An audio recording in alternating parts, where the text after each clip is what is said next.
Before we begin, please imagine the bell notification is on and you're subscribed to Huna Stories. The call came just after midnight. A voice I knew, too familiar, too smug. "Your daughter's finished," the sheriff said.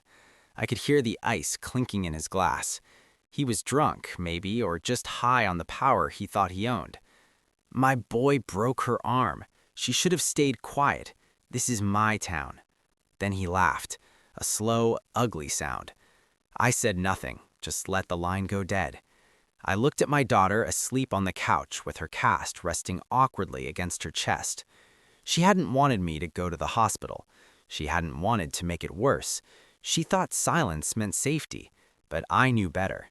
15 years in the Secret Service taught me how silence is weaponized, how it lets predators build kingdoms out of fear. I used to plan motorcades, routes, contingencies, choke points. I learned how to move presidents through hostile streets without a scratch. I also learned how one wrong turn could collapse the entire structure. That sheriff had just handed me his son's vulnerability, and I would show him exactly what silence could cost. The town bent around him. Judges, deputies, the local press.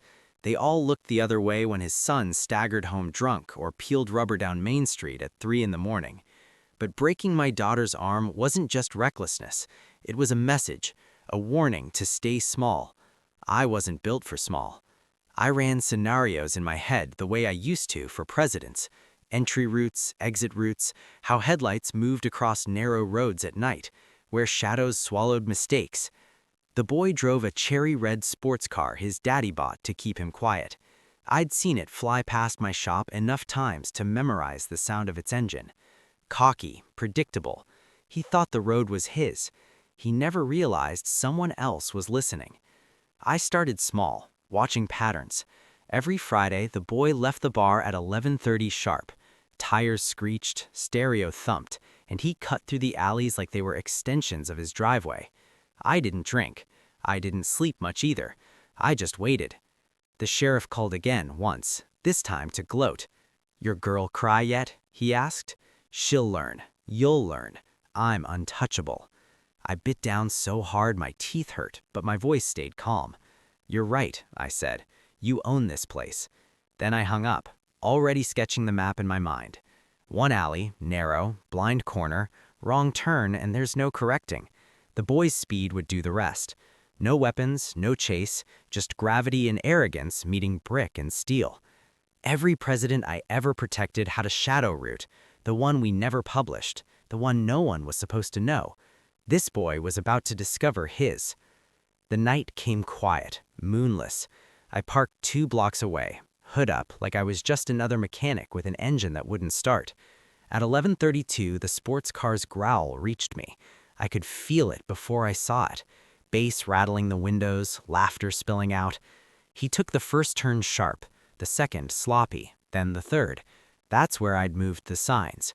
Not much, just enough. The one-way arrow turned backward, a subtle lie waiting in the dark. Headlights swung wide, tires screamed, metal shredded against brick.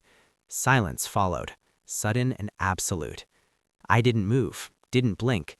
Just listened to the hiss of the engine and the faint pop of cooling steel. The plan worked. Clean, precise, exactly as designed. By dawn, the sheriff was on the scene. His badge hung crooked, his shirt half-tucked. He looked smaller than I remembered. His son was gone. Our eyes met across the alley. He knew, not how, not the details, just that I'd been here, in the shadows, waiting.